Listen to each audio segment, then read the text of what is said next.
iya. Kita beralih ke informasi lain Ustaz. Ini terkait dengan kalau puasa kan kaitannya juga dengan mudik. Padahal pemerintah sudah melarang sebenarnya. Iya. Nah, informasi ini animo jumlah calon penumpang bus antar provinsi dan kereta api mulai melonjak. Di Terminal Kalideres, pemudik tujuan Pulau Sumatera meningkat tajam. Demikian juga dengan calon penumpang kereta di stasiun Pasar Senen, Jakarta Pusat. Mereka mengaku mudik lebih awal lantaran khawatir tidak dapat berkumpul dengan keluarga saat Idul Fitri nanti. Sama aja bohong sebenarnya Ustaz ya. Kita simak. Ini adalah kondisi di stasiun Pasar Senen, Jakarta Pusat pada Kamis pagi yang juga menjadi hari ketiga Ramadan. Ya. Area tunggu stasiun diramaikan sejumlah warga yang hendak pulang ke kampung halaman. Adanya kewajiban calon penumpang untuk membawa surat keterangan bebas COVID, ada Genos, ada kemudian rapid antigen, tampaknya tidak menjadi halangan bagi mereka untuk tetap mudik. Mereka mengaku dengan segera mudik atau mudik lebih awal, ini bisa solusi dalam larangan pemerintah yang soal mudik tadi. Mengingat kalau yang namanya mudik, bersilaturahmi ini merupakan ajaran agama. Nanti saya akan tanya ke Ustaz soal itu. Karena tadi tahun kemarin nggak bisa pulang, jadi diusahain sekarang pulang gitu Pak. Iya, udah kasihan anak-anak juga kangen pada negara kakek ini.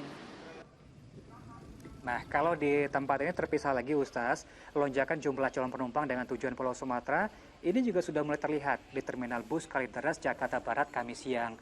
Untuk menyiasati larangan mudik Lebaran yang sudah diumumkan pemerintah, mereka memutuskan berangkat lebih awal sebelum larangan, yakni tanggal 6 Mei hingga 17 Mei mendatang.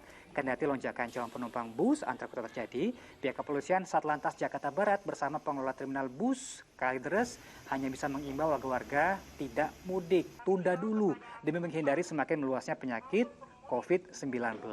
Mereka juga memasang spanduk terkait larangan mudik terminal untuk mengingatkan kepada masyarakat. Ya, kita nggak ada pilihan sebenarnya Ustaz ya.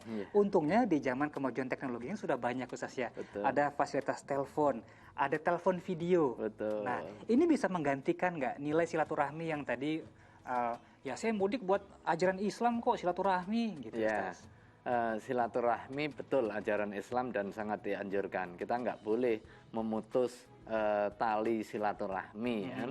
Tetapi silaturahmi nggak mesti dengan cara mudik ketemu fisik ya.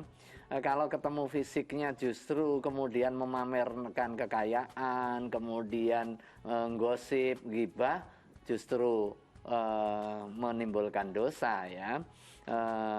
Apalagi kemudian itu berdampak kepada penyebaran penyakit misalnya ya.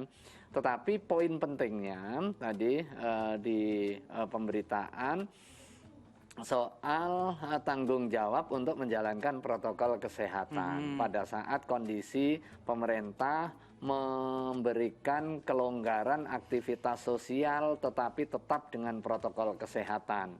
Jangan sampai menimbulkan kerumunan yang berdampak kepada potensi penularan. Ada klaster di situ Betul, ya. ketika ada proses perjalanan dilakukan deteksi COVID seperti tadi Genos atau tes swab dan lain sebagainya. Nah, perlu difahami dalam momentum puasa ini banyak pertanyaan juga Mas Jemi.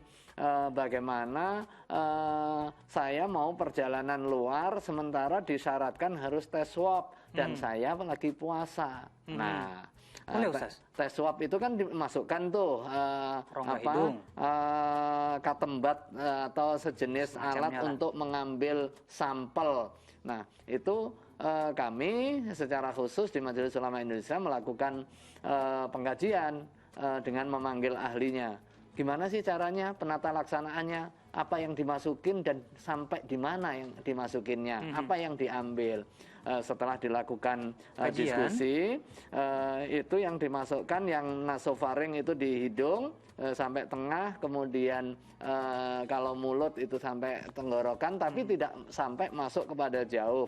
Karenanya itu tidak membatalkan puasa. Boleh. Artinya kalau terpaksa harus melakukan perjalanan luar kota dan harus ada deteksi COVID melalui swab test misalnya, itu tidak membatalkan puasa.